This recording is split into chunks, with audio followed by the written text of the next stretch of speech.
Hello everyone, কেমন আছেন আপনারা সবাই? আশা করছি সবাই খুব ভালো আছেন, আমিও ভালো আছি। তো আগের ভিডিওতে তো বলেছিলাম শরীরটা অতটাও ভালো নেই।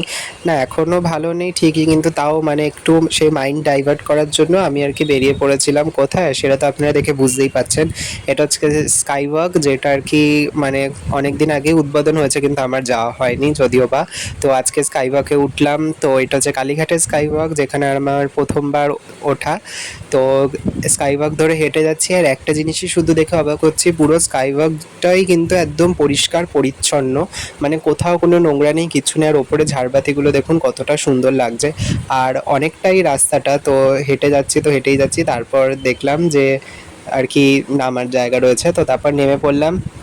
আর নামার পরেই আর স্কাই ওয়াকটা যেখানে শেষ হচ্ছে সেখান থেকেই কিন্তু কালীঘাটের মন্দিরটা শুরু হচ্ছে। তো নেমেই কিন্তু খুবই কাছে রয়েছে এই কালীঘাটের মন্দির। আর কালীঘাটে আসলে আমার একটা জিনিস সবথেকে খুব ভালো লাগে, সেটা হচ্ছে কি দোকানপাটগুলো। পরপর যে সুন্দর সুন্দর পিতলের বিগ্রহের দোকান আছে, বাসনপত্রের দোকান আছে, তারপর জামা কাপড়ের দোকান আছে, ঠাকুরের আরও অনেক কিছুই রয়েছে।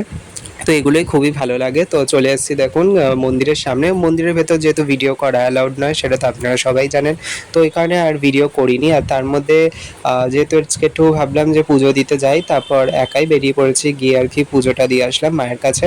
আর মানে সারাদিন তো এই 2-3 দিন বাড়িতেই বসেছিলাম, তো মন মেজাজটাও ভালো ছিল না।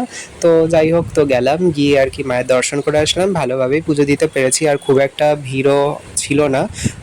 আর লাইনেও আমাকে বেশি অনেকক্ষণ ধরে দাঁড়িয়ে থাকতে হয়নি। ওই দাঁড়িয়েছিলাম ঠিকই ওই 15-20 মিনিট মতনই লাইনে দাঁড়িয়েছিলাম।